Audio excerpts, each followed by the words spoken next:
Indonesia merupakan negara kepulauan yang letaknya strategis, berada di jalur pelayaran yang menghubungkan negara-negara barat dan timur.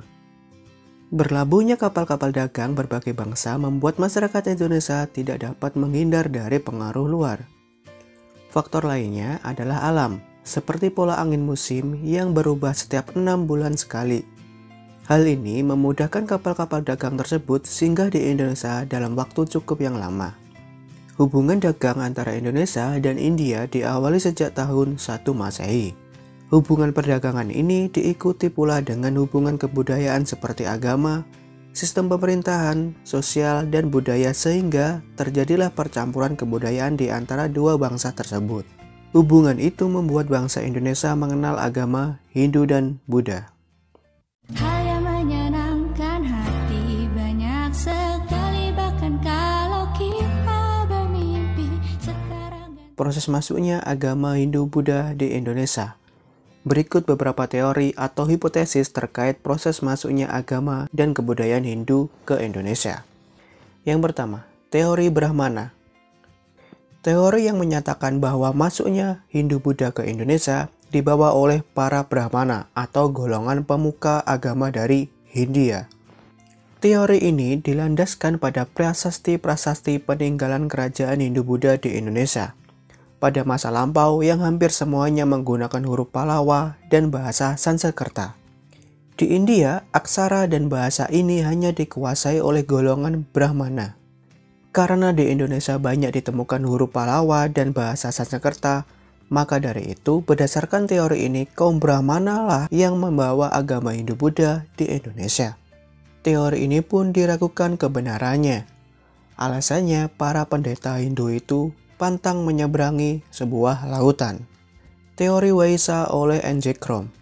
Teori Waisa menyatakan bahwa terjadinya penyebaran agama Hindu-Buddha di Indonesia adalah berkat peran serta golongan Waisa atau golongan pedagang yang merupakan golongan terbesar masyarakat India yang berinteraksi dengan masyarakat Nusantara.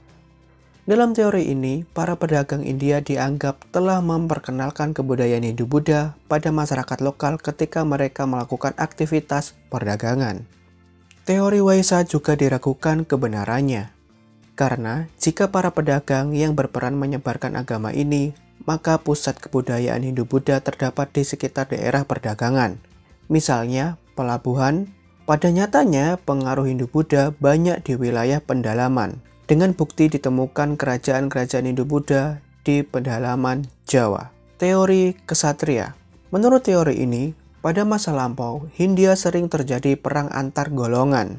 Para prajurit yang kalah atau jenuh menghadapi perang lantas meninggalkan Hindia. Rupanya, di antara mereka ada pula yang sampai ke wilayah Indonesia, kemudian mendirikan koloni baru sebagai tempat tinggalnya. Hal tersebutlah terjadinya penyebaran budaya Hindu di Nusantara. Kelemahan dari teori ini adalah tidak adanya bukti secara tertulis bahwa pernah adanya kolonisasi oleh para ksatria dari India. Teori arus balik. Berkembangnya pengaruh dan kebudayaan India ini dilakukan oleh bangsa Indonesia itu sendiri. Bangsa Indonesia memiliki kepentingan untuk datang dan berkunjung ke India seperti mempelajari agama Hindu-Buddha. Meski demikian, sampai saat ini teori arus balik masih memerlukan banyak bukti untuk memperkuat kebenarannya. Teori Sudra. Teori Sudra menjelaskan bahwa penyebaran agama dan kebudayaan Hindu-Buddha di Indonesia diawali oleh kaum Sudra atau budak yang berimigrasi ke wilayah Nusantara. Terima kasih, kurang lebihnya saya mohon maaf. Assalamualaikum warahmatullahi wabarakatuh.